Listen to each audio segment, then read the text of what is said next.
Hello दोस्तों, आप सभी का फिर से एक बार स्वागत है हमारे अपने इस चैनल पे। दोस्तों, आज की वीडियो में हम जानेंगे दुनिया के सबसे बड़े वैज्ञानिक जो 20वीं सदी के ही नहीं बल्कि अब तक के सारे इतिहास के सबसे बड़े वैज्ञानिक माने जाते हैं। वीडियो शुरू करने से पहले आप सभी से एक गुजारिश है, नए आने वाले दोस्त चैनल को सब्सक्राइब करें ताकि आने वाली ऐसे ही नॉलेजेबल वीडियोस आपको हमेशा मिलती रहे।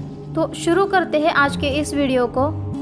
अल्बर्ट आइंस्टाइन पैदा हुए तो सामान्य बच्चों की तुलना में उनका सिर असामान्य रूप से बड़ा था। उस जमाने में मेडिकल साइंस इतना डेवलप नहीं हुआ था कि इस बड़े सिर का कारण जान सके। बड़े होते आइंस्टाइन के साथ परिस्थितियाँ कुछ ऐसी थी कि उन्हें असामान्य या एक अबनॉर्मल बच्चा माना जाता था। शायद तब उनके माँ बाप को इसका कारण आइंस्टाइन का सिर बड़ा होना ही लगता था, पर बाद में पता चला कि उनका सिर इंसानों की प्रजाति में एक अजूबा सिर था। आइंस्टाइन शर्मीले बच्चों में थे। बहुत बड़ी उम्र तक वे बोलते भी नहीं थे। उनके माँ बाप उनके न बोलने से बहुत परेशान थे। 4 साल की उम्र में उन्होंने पहली बार बोलना सीखा, लेकिन तभी भी वो बहुत साफ नहीं बोलते थे, आधा अधूरा ही बोलते थे और अक्सर चुप ही रहते थे। 9 साल की उम्र में उन्होंने बोलना शुरू किया, जिसका किस्सा बड़ा ही दिलचस्प है। आइए जानते हैं उस किस्से के बारे में। बात खाने के समय की है। डाइनिंग टेबल पर डिनर के लिए वे अपनी माँ और पिता के साथ बैठे थे। अचानक उन्होंने बोला, सूप बहुत गर्म है। उनके माँ बाप यह सुनकर खुश हुए, लेकिन बाद में पहले उनके इस साफ आवाज़ पर चौंक गए। उन्होंने उनसे पूछा कि अब तक वे बोलते क्यों नहीं थे। तो आइंस्टाइन ने इसका जवाब बहुत ही मज़ेदार दिया था, अब तक तो सब कुछ सही था, इसीलिए कुछ नहीं बोलता था। आइंस्टाइन खुद भी मज़ाकिया थे और उनकी कई आदतें भी हंसाने वाली थी। वे मोज़े भी नहीं पहनते थे क्योंकि उनके मोज़ों में छेद हो जाया करते थे, और एक कारण यह भी था कि उनका मानना था अगर एक से काम हो जाता है तो 2 पहनने की क्या ज़रूरत है। कई फॉर्मल डिनर पार्टीज में वे ऐसे ही बिना मोज़े पहने चले जाते थे। एक बार ऑक्सफोर्ड में लेक्चर के लिए भी वे ऐसे ही चले गए थे, लेकिन स्टूडेंट का ध्यान उनके मोज़ों से ज़्यादा उनके बड़े बालों पर होता था। आइंस्टाइन को बाल कटवाना बिल्कुल भी पसंद नहीं था और उनके लंबे बाल देखकर कोई भी इसका अंदाज़ा लगा सकता है। आपको यह सुनकर शायद हैरानी होगी कि इतने बड़े वैज्ञानिक होने के बाद और गणित तज्ञ होने के बाद भी वे एक खराब याददाश्त के इंसान माने जाते थे, क्योंकि उन्हें नाम, तारीख और फ़ोन नंबर याद नहीं रहते थे। यह सभी जानते हैं कि स्कूल लाइफ में आइंस्टाइन को बेवकूफ़ बच्चों में गिना जाता था। खासकर आइंस्टाइन के टीचर उन्हें बिल्कुल भी पसंद नहीं करते थे, क्योंकि वह गणित और विज्ञान के अलावा हर विषय में फेल हो जाया करते थे। और तो और टीचर उन्हें डांटा भी करते थे, लेकिन उन पर कोई असर नहीं पड़ता था। बचपन में वे गणित में भी बहुत कमज़ोर थे और टीचर ने उन्हें गणित पढ़ाने से मना कर दिया था। तब उनकी माँ ने उन्हें घर पर पढ़ाना शुरू किया और उनमें गणित के लिए ऐसी रुचि जगी कि महान गणित तज्ञ बन गए।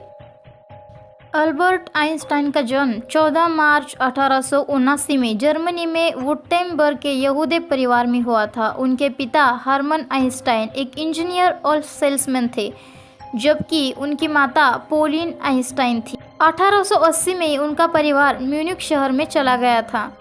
आइंस्टाइन जब 8 साल के थे तब उनका परिवार वहां से लुईपोल्ड जिम्नेजियम गया, जहां आइंस्टाइन ने अपनी माध्यमिक और उच्च माध्यमिक पढ़ाई की।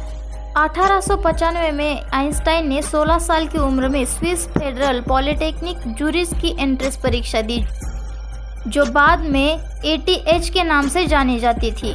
भौतिक और गणित के विषय को छोड़कर बाकी दूसरे विषयों में वह अच्छे मार्क नहीं ला पाते थे, इसीलिए पॉलिटेक्निक के प्राध्यापक की सलाह पर वे आर्गुबियन कैंटोनल स्कूल आरू, स्विट्जरलैंड गए। 1895-96 में अपनी उच्च माध्यमिक शिक्षा उन्होंने वहीं से पूरी की।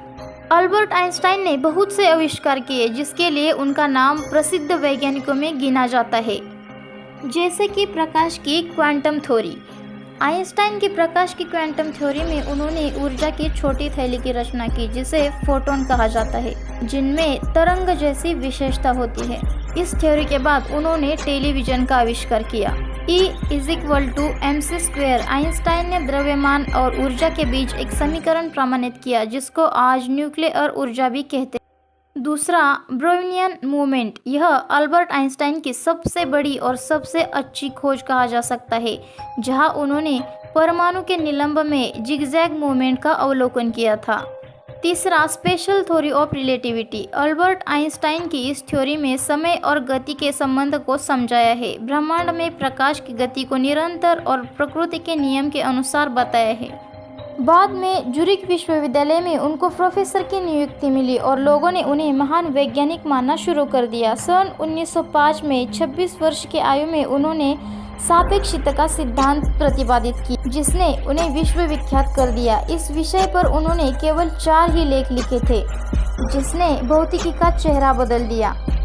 इस सिद्धांत का प्रसिद्ध समीकरण E=mc² है, जिसके कारण ही आज परमाणु बम बन सकते हैं। इसके कारण ही इलेक्ट्रिक ऑय की बुनियाद रखी गई। इसके कारण ध्वनि, चलचित्र और टीवी पर शोध हो सके। आइंस्टाइन को अपनी इस खोज के लिए विश्व प्रसिद्ध नोबेल पुरस्कार भी मिला था।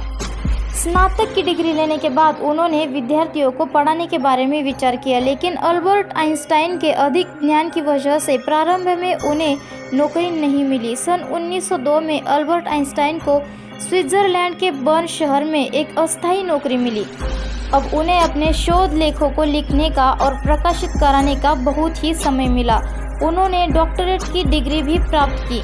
अब सुनते हैं अल्बर्ट आइंस्टाइन की जिंदगी से जुड़ा एक किस्सा।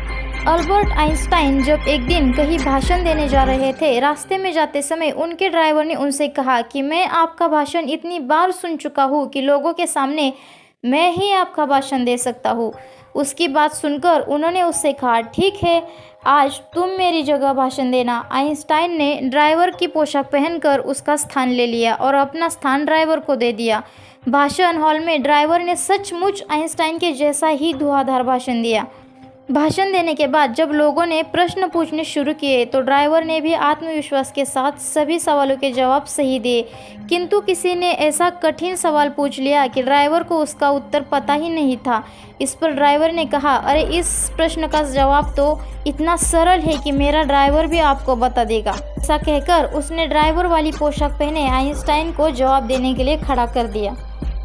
जर्मन वैज्ञानिक आइंस्टाइन को इजराइल के राष्ट्रपति पद का भी प्रस्ताव दिया गया, लेकिन उन्होंने उसे विनम्रतापूर्वक मना कर दिया। इतने बड़े वैज्ञानिक के साथ कोई विवाद न हो, ऐसा तो हो ही नहीं सकता। वे 1902 में एक अवैध संतान के पिता बने थे। 1879 में जन्मे आइंस्टाइन की कानूनी रूप से 1909 और 1999 में 2 शादियां हुई थी। आइंस्टाइन समेत डार्विन, एलन पोई और सद्दाम हुसैन जैसी हस्तियों से शादी हुई थी। अल्बर्ट आइंस्टाइन कहते थे, एक, जिस व्यक्ति ने कभी गलती नहीं की उसने कभी कुछ नया करने की कोशिश नहीं की। दूसरा, एक सफल व्यक्ति बनने का प्रयास मत करो, बल्कि मूल्यों पर चलने वाले इंसान बनो। तीसरा, क्रोध मूर्खों की छाती में ही बसता है। चौथा, यदि मानव जीवन को जीवित रखना है तो हमें बिल्कुल नई सोच की आवश्यकता होगी। आइंस्टाइन के मरने के बाद पैथोलॉजिस्ट डॉक्टर थॉमस टोल्टस हार्वे ने उनके परिवार की सहमति के बिना ही उनका दिमाग उनकी खोपड़ी से अलग निकाल लिया था। हॉस्पिटल के लाख मना करने के बावजूद इसे नहीं लौटाया और 20 सालों तक इसे ऐसे ही रखा। 20 सालों बाद आइंस्टाइन के बेटे हैंस अल्बर्ट की अनुमति के बाद उन्होंने उस पर अध्ययन करना शुरू किया। आपको जानकर शायद हैरानी होगी, लेकिन आइंस्टाइन के दिमाग के 240 टुकड़े कर थॉमस ने उसे अलग अलग वैज्ञानिकों को भेजा। उन्हें इसके लिए हॉस्पिटल से निकाल भी दिया था, लेकिन इसी अध्ययन में पता चला कि साधारण लोगों के दिमाग की तुलना में आइंस्टाइन के दिमाग में एक असाधारण सेल संरचना थी। इसी कारण आइंस्टाइन का दिमाग बहुत असाधारण सोचता था। आइंस्टाइन की आंखें तक एक बॉक्स में सुरक्षित रखी गई है। उनके दिमाग के 240 टुकड़े कर अलग अलग वैज्ञानिकों को भेजने के बाद उनके दिमाग की तुलना अन्य 85 दिमाग से कराई गई। वैसे तो उनके दिमाग का वजन 1230 ग्राम यानी साधारण व्यक्ति के दिमाग जितना ही था, लेकिन उनके दिमाग पर सेल्स यानी फोल्ड ज्यादा थे, इसीलिए उनका दिमाग असाधारण माना जाता है। बाद में अल्बर्ट आइंस्टाइन का दिमाग फिलाडेल्फिया के एक म्यूजियम में प्रदर्शनी के लिए रखा गया।